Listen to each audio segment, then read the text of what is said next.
Today, in our discussion of minority groups, we have with us two guests. One is Minister Malcolm X. Shabazz, one of the top leaders of the Nation of Islam, or the so-called black Muslims. And we also have Mr. Herman Blake, one of the teaching assistants in the course. We will discuss today some of the goals and some of the strategies of the Nation of Islam. And I wonder if Mr. Blake might start it off by asking Mr. Shabazz a question. Minister Malcolm, the thing that I thought might be good for starting it off is to talk about one of the most pervasive beliefs in the general society about the Nation of Islam, and that is that it is an organization dedicated to the use of violent means to attain its goals. The question I have is, how true is this, and why do you think it persists in society? Well, the Muslims who have accepted the religion of Islam and follow the religious guidance of the Honorable Elijah Muhammad have never bombed any churches, have never murdered any little girls, as was done in Birmingham, have never lynched anybody, have never at any time been guilty of initiating any aggressive acts of violence during the entire 33 years or more that the Honorable Elijah Muhammad has been teaching us. The charge of violence against us actually stems from the guilt complex that exists in the conscious and subconscious minds of most white people in this country. They know that they've been violent in their brutality against Negroes, and they feel that someday the Negro is going to wake up and try and do unto them as they have do unto the whites as the whites have done unto us. We aren't a violent group. We are taught by the Honorable Elijah Muhammad to obey the law, to respect everyone who respects us. We're taught to display courtesy, to be polite. But we're also taught that at any time anyone in any way inflicts or seeks to inflict violence upon us, we are within our religious rights to retaliate in self-defense to the maximum degree of our ability. We never initiate any violence upon anyone, but if anyone attacks us, we reserve the right to defend ourselves. So to accuse us of being violent is like accusing a man who is being lynched, who is being hung on a tree, simply because he struggles vigorously against his lyncher. The victim is accused of violence, but the lyncher is never accused of violence. And I only point this out because the various racist groups that are set up in this country by whites and who have actually practiced violence against blacks for 400 years are never associated or identified or made synonymous with the term violence. But whites speak of Muslims almost synonymously with violence. Whenever Muslims are mentioned by them, violence is brought up. But it's not connected with any other group. This is a sort of a propaganda tactic, or what I would call psychological warfare, to in some way make the image of the Muslims in this country be a violent image rather than a religious image. I'd like to ask a question in that regard. What's interesting is that members of the Nation of Islam have not used violence even when black Americans were attacked. How do you account for this? Does this in any way contradict some of the basic premises of your movement? I don't know how you mean. Well, you maintain, for example, that you will not, or that you should not use violence unless you are attacked by the white man. And I think we can note in the last several years, certainly, dozens and dozens and dozens of instances in which Negroes have been attacked, killed in some instances. You mean in these The demonstrations? demonstrations and the bombings, for example, recently in Birmingham where they killed 4 little Negro girls. And what interests me is the fact is that the Nation of Islam has not done anything to retaliate. I think you should be happy. But I'm going the to- important thing is, does your lack of action No. contradict any of No. your basic principles? I'll explain it. You should be happy that Muslims who follow the Honorable Elijah Muhammad, number one, don't believe in any form of integration, and who and believe that every mention of the word integration by whites, whether it be from the mouth of Kennedy on down to the mouth of the lowest, raggediest white liberal in the street who is beatnik-like involving himself in these integration efforts, if we believed in it, we would integrate, and we would fight anybody who got in our way or made any effort whatsoever to stop us from integrating. If we really believed that the law of the land, the Supreme Court, and other so-called judicial bodies were for real when they talked about integration, we would integrate. And knowing that the law was on our side, and any effort we made to demonstrate toward integration, why, we would know the law should be on our side, if it's the law of the land. If it is the law of the land, then the demonstrators are within the law, and the discriminators are against the law. But to show you the hypocrisy of the law, when Negroes demonstrate for integration, instead of arresting the discriminators, the law arrests the demonstrators. So this is a foolish move on the part of Negroes. And when you foolishly get yourself involved with an enemy, then whatever comes upon you, that's your business. As Muslims, we believe that separation is the best way and the only sensible way, not integration. And but on the other hand, when we see our people being brutalized by white bigots, white racists, we think that they are foolish to allow themselves to be beaten and brutalized and do nothing whatsoever to protect themselves. They are foolish. They should have the right to defend themselves against any attack made against them by anyone. If a dog is biting a black man, the black man should kill the dog. Whether the dog is a police dog, a hound dog, or any kind of dog. If a dog is sick on a black man, when that black man is doing nothing but trying to take advantage of what the government says is supposed to be his, then that black man should kill that dog, or any two-legged dog who sicks the dog on it. Should other black men help that particular person who was attacked? I think you'll find, sir, that there will come a time when black people wake up and become intellectually independent enough to think for themselves, as other humans are intellectually independent enough to think for themselves. Then the black man will think like a black man, and he will feel for other black people. And this new thinking and feeling will cause black people to stick together. And then at that point, you'll have a situation where when you attack one black man, you are attacking all black men. And this type of black thinking will cause all black people to stick together. And this type of thinking also will bring an end to the brutality inflicted upon black people by white people. And it is the only thing that will bring an end to it. No federal court, state court, or city court will bring an end to it. It's something that the black man has to bring an end to himself. Minister Malcolm, let me, on the basis of your two remarks, ask a double-pronged question. One, is it then your assertion that the laws with respect to how Negroes are supposed to have equal opportunity and equal rights in this country are not meaningful or believed by whites?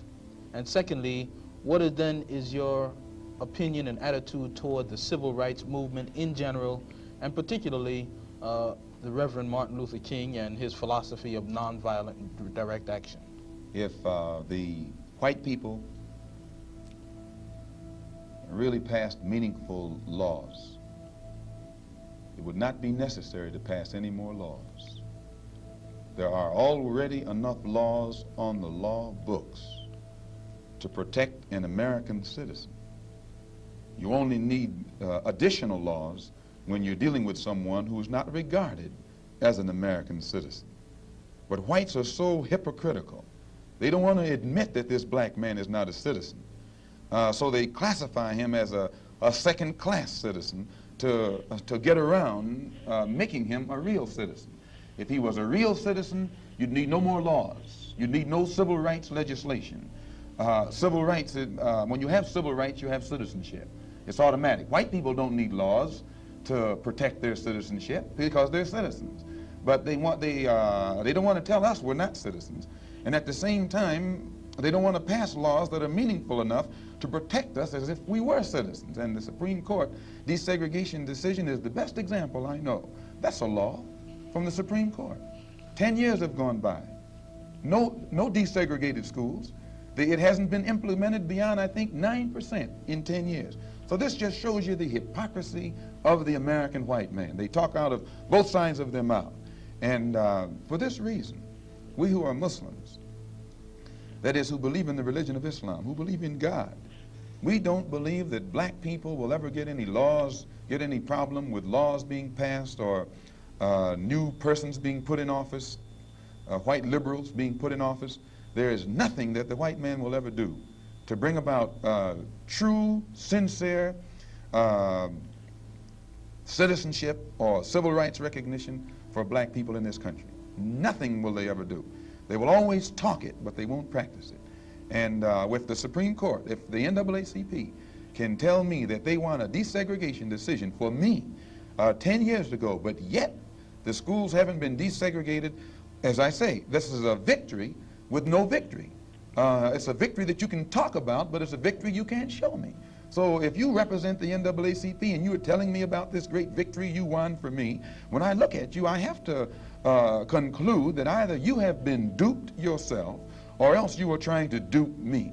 And in most instances where the civil rights struggle is involved, there is no civil rights leader can point to me one concrete gain, practical gain, that black people have made in the civil rights field in this country, not only during the past 10 years, but during the past 100 years.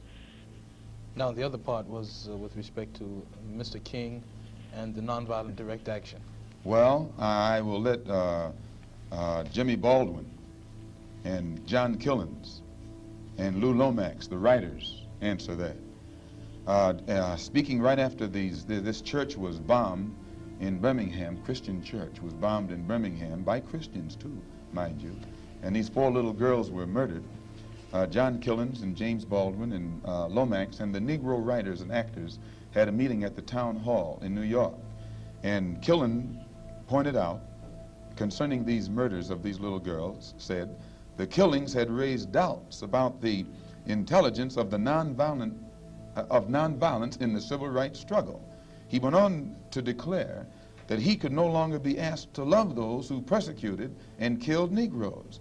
He also, and the writer, Mr. Handler, who's describing this, said that Killens, it was not clear concerning Killens' remarks to his audience that he was breaking with it was clear rather to his audience that he was breaking with the doctrine of the Reverend Martin Luther King's philosophy that as Christians, Negroes should love their fellow man in a truly religious sense. Now, James Baldwin, speaking on that same platform, said, and I was present during this entire affair, asserted that the American people shared a collective guilt for the persecution of Negroes, much as Germans did because of their silence during the Nazi persecution. He denounced President Kennedy for what he termed Kennedy's lack of passion in the civil rights struggle. Mr. Baldwin said that there could no longer be a Republican Party for the Negro people as long as it listed a Barry Goldwater, nor a Democratic Party for the Negro people with a Senator Eastland on its roster. He asserted that the federal government acted swiftly and energetically, that unless the federal government acted swiftly and energetically, future slaughter would make Birmingham look like a dress rehearsal.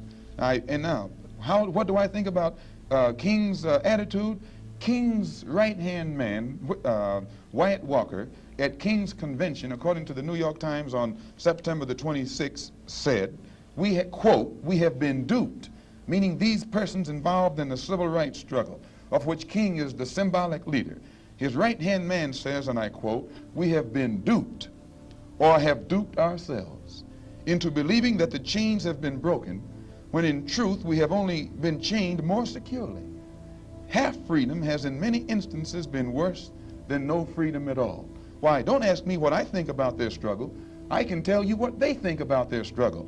And they are pointing out that it is becoming more difficult every day for the civil rights leaders to keep the masses of black people nonviolent and long-suffering and patient, and keep them from becoming disenchanted. I hope that answers your question. Well, now there's a new party which has started on the East Coast called the Freedom Now Party, an all-black organization. Would you comment upon this and also upon the possibility that the Nation of Islam might begin to turn some of its attention to the political arena in view of the fact that it is in the political arena that Negroes have not been able to in any way get justice, as has been pointed out in your previous statement? I'm not familiar with the Freedom Now Party. I'm not too familiar with politics, period, only that in the sense that white politicians have usually been very hypocritical where the so-called Negroes are concerned. So I'm a bit disenchanted with politicians and politics. The Honorable Elijah Muhammad is a religious man, and his teaching is religious and his solutions are religious. The Freedom Now Party, from what I understand, is headed by a lawyer named Conrad Lynn. I know him. He probably means well. Before passing an opinion on what it is he's trying to do, I would like to analyze it and see who's subsidizing him, see who his friends are, especially who his white friends are. And after a careful analysis, if I could conclude that there was no white support, I would be inclined to have confidence in it. But if I saw him leaning too heavily upon his white liberal friends for support, then I'd be suspicious of that too. The Muslims, in my opinion, represent an all-black party. And the Honorable Elijah Muhammad pointed out before 10,000 in Philadelphia on September the 29th at a rally that we were having, that in 1964 the black people should band together and do something about selecting and electing representatives, black representatives, politically, who have the rights and the best interests of the black people at heart, and that we should also unite together and sweep out of office all of the black political puppets who are used by the white power structure to continue white supremacy in our communities. In that regard, would you include Congressman Dawson, for example, from Chicago, and some of the people who represent him on the Chicago City Council? In what regard? In the area of acting as a puppet. I don't know what Mr. Muhammad's opinion is of Congressman Dawson. They both live right there in the city of Chicago together. I don't know what his opinion is of Congressman Dawson. I'm suspicious of any Negro, be he politician, be he clergyman, or civic leader who is constantly patted on the back by whites. I have a tendency to lead toward the Negro politician who is constantly condemned by the white power structure. This is my thought pattern. I'm giving you an insight of it. You, though, mentioned Mr. Lynn and saying you'd like to know who his white friends are. Now, I'm wondering if you didn't make a contradictory statement in Muslim terms by using white and friend in the same phrase. That is I to use say, friend in quotes. I see. In other words, if a black man cannot have a white man as a friend. He may have a white man who's friendly, but being friendly and being a friend, I think, are two different things. I think there are many whites who act friendly toward Negroes. A fox acts friendly toward the lamb. And usually the fox is the one who ends up with the lamb chop on his plate. The wolf doesn't act friendly, and therefore the wolf has more difficulty in getting the lamb chop in his plate. I'd like to point out, though, that... And I say that because it is usually if you study the structure of the Negro community, economically, politically, civically, psychologically, and otherwise, it's controlled by the white liberal, who usually poses as the friend of the Negro, who actually differs from the white conservative in the same way that the fox differs from the wolf. Their appetite is the same. Their motives are the same. It's only their mannerisms and methods that differ. I would agree that no doubt there have been a large number of whites who have posed as liberals and as friends of the Negro and who have time and again betrayed the Negro. On the other hand, I think one could point to a large number of whites who have struggled for civil rights, Give me for an example. equality, and have got little or nothing out of it, other than quite a few bruises. Give me an example. Well, the large number of white students who have gone into the South, for example, working for SNCC and other organizations. Not working for SNCC or other organizations, but working for the white political machines who benefit by the voting efforts of Negroes. Okay, I'll be more specific. I would cite Herbert Hill, for example, as a kind of person who has championed Negro job rights, for example, in New York City and elsewhere. He has fought the political machine. First time I met Herbert Hill personally was when they were picketing to stop the working on the Harlem Hospital in Harlem. Negroes for 10 years had to fight the city to get an annex built on the Harlem Hospital. Because in Harlem we need a hospital more so than anything else. Our people are sick. Plus we do a lot of cutting and shooting of each other, though we profess to be nonviolent. And Herbert Hill brought his forces out and stopped the working on that site. This is the first time I ever saw him. Then when work was brought to a halt on a hospital in Harlem, the same Negroes tried to stop the work at the Downstate Medical Center in Brooklyn, which is predominantly white. They were out there for 3 months during the summer, couldn't stop anything. And I never saw Herbert Hill out there one time. Now, whenever it takes a stoppage of something that's going to affect the white man, you find the white liberal absent. But when it involves something that primarily will affect the best interests of black people and black people only, then that white liberal is present. Herbert Hill is the labor secretary for the NAACP. And if he was interested in black people, he would prepare a black man with the type of knowledge and understanding of the labor troubles involving black people that would enable a black man to sit in the same position as Secretary of Labor or Labor Secretary in the NAACP. I'm suspicious of whites who join Negroes and always have to be in the lead, who always have to be the head, who always have to be at the top in Negro organizations.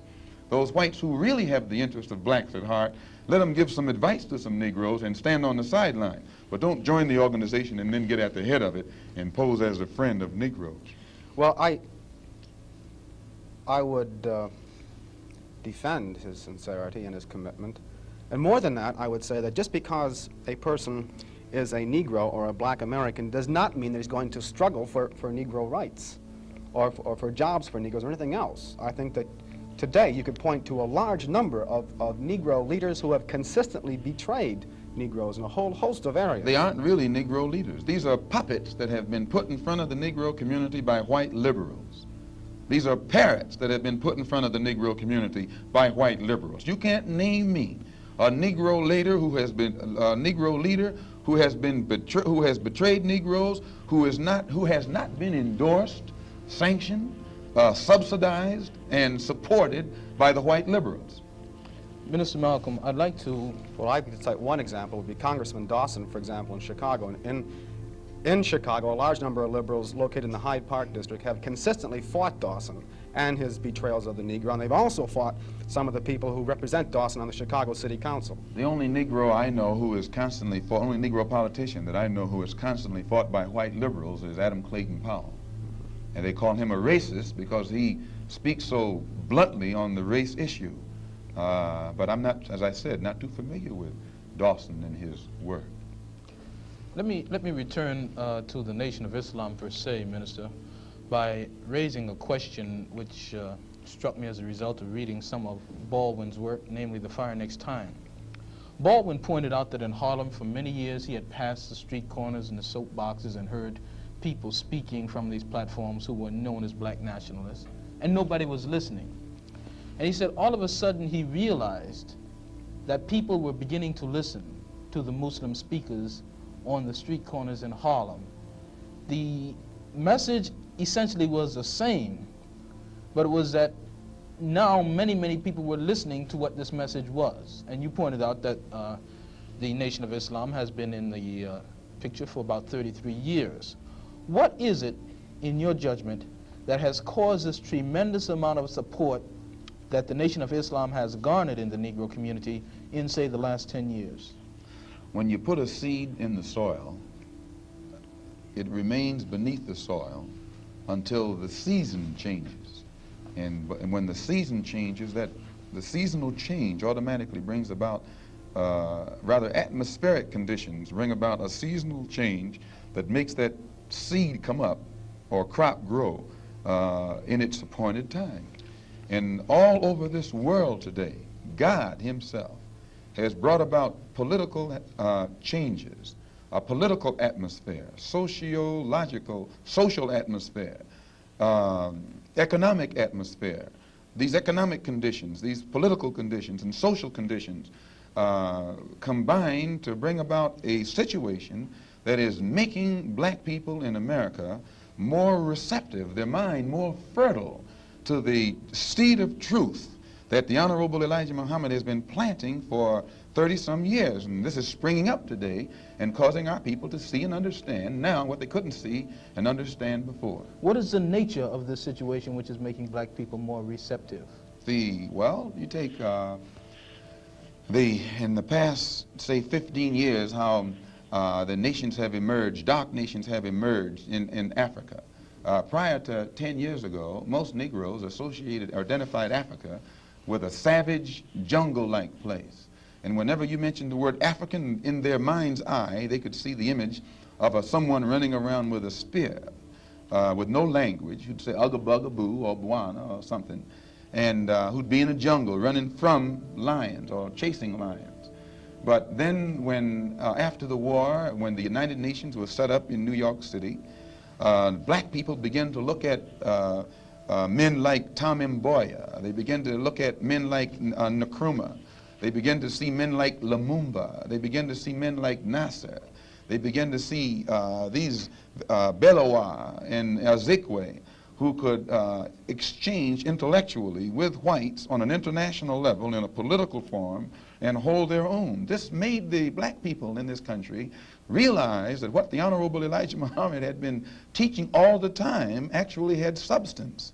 And they began to turn it over in their mind and see that what he was saying had more weight to it than what these other Negroes were saying. And they began to identify themselves with the black world and the black struggle more closely than they identified themselves with this so-called white world. Let me ask you a question with respect to a statement which Essien Udom quotes as being on a bulletin board in the University of Islam in Chicago by the Honorable Elijah Muhammad. According to Essien, Mr. Muhammad states, "Up, you mighty race. You can accomplish what you willed.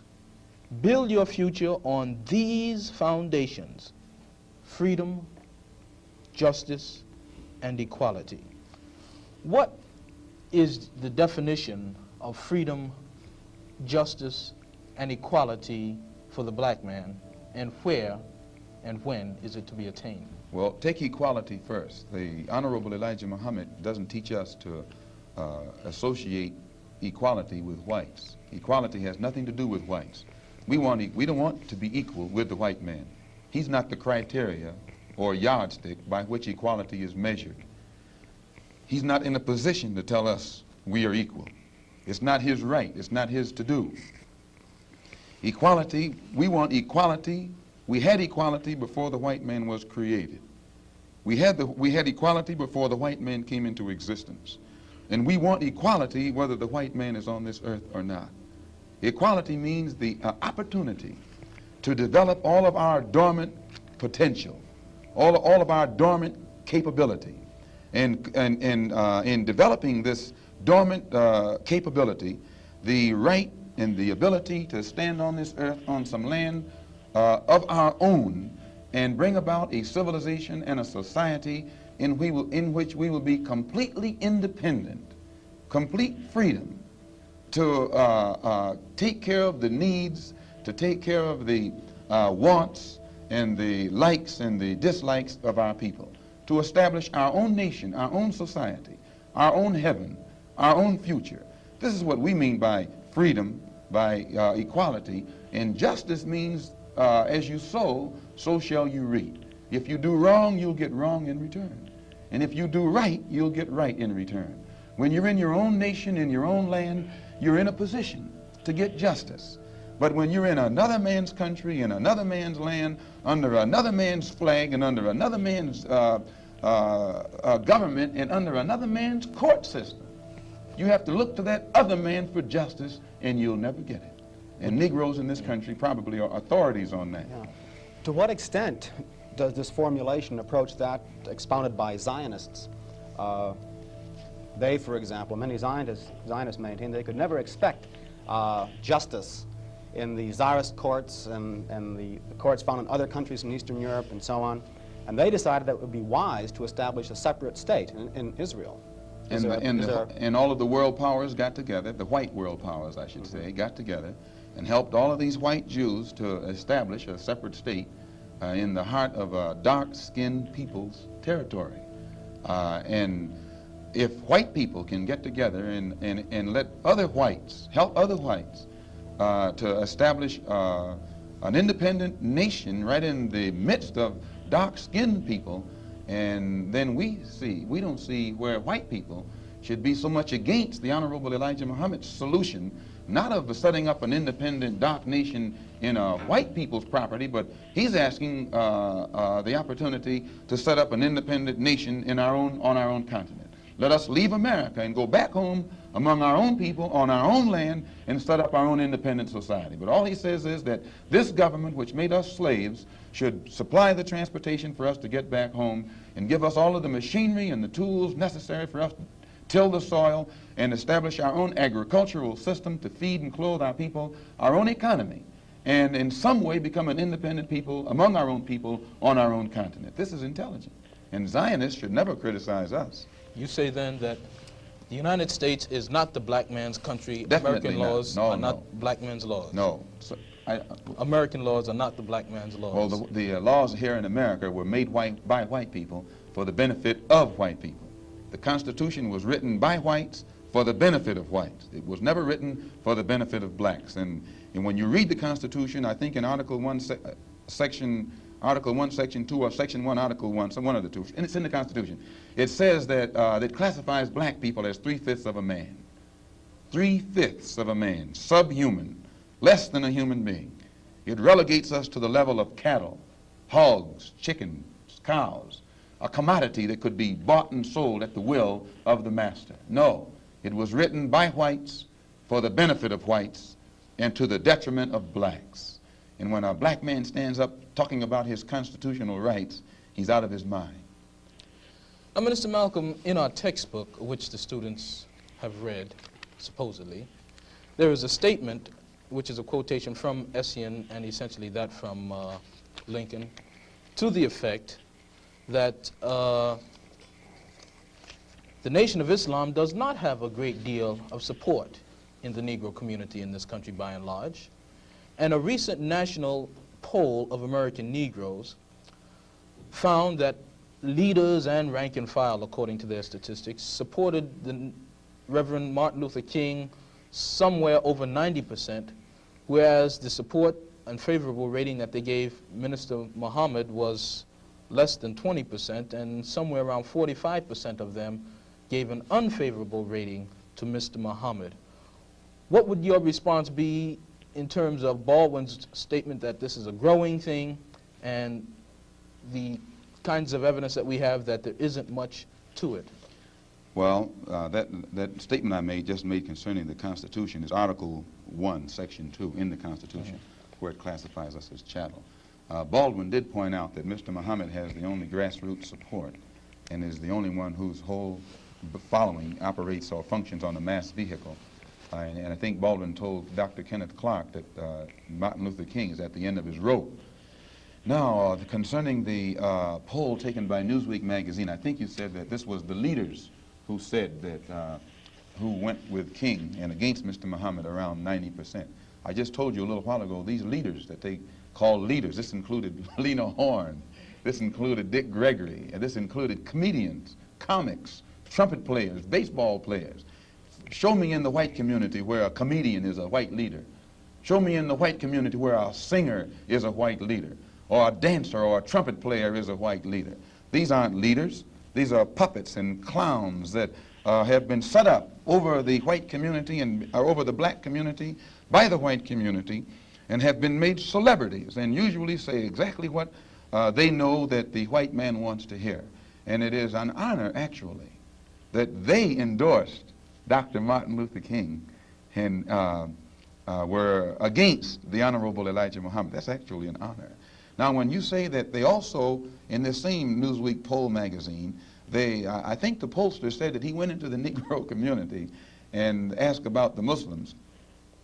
And many Negroes whom he asked said, well, I never heard of the Muslims. Who are they? You know, this is the rank and file we're talking about. Oh, yeah. Now, when they got down to the rank and file, this was the answers that they got. This is equivalent to the situation in Kenya during the Mau Mau uprising, when many frightened whites in Kenya, Africa, would go among the Africans and ask them, what about the Mau Mau? And the African would say, I never heard of them. And the same white man who would ask the African this question and very naively believe what the African said, when he went to bed that night, he would lose his head. And usually the one who took his head was the same African who told him that afternoon he had never heard of the Mau Mau. Except in the Newsweek poll, they used Negro interviewers.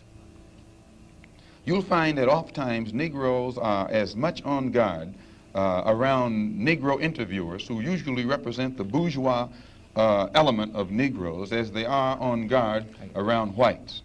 Usually Negroes know that when this bourgeois Negro walks through the door, he is not doing something that he's initiated himself, but he's involved in something in which the white man is the absolute author of and has sent him to the Negro community for some information. And when they give that Negro some information, usually they give him the information that they want him to take back to the white man, because that's who he's going to take it back to. 4 more minutes. Our time is just about up, Minister Malcolm, and perhaps you could summarize and conclude by giving us, in your opinion or in the opinion of Mr. Elijah Muhammad, what would be the ideal solution to the racial problem in the United States today? Well, on Thursday, October the 3rd, the New York Tribune, in an editorial, pointed out in Boston, in an article called The Civil Rights Iceberg, they pointed out how Kennedy had realized that beneath the water, the civil rights whole problem was political suicide. Because in his own hometown, the head of the Board of Education, a woman named Mrs. Hicks, was running against the NAACP philosophy, and she swept aside all other opposition. The whole white community supported her in opposition to the NAACP's desire for integrated schools, integrated housing, and otherwise.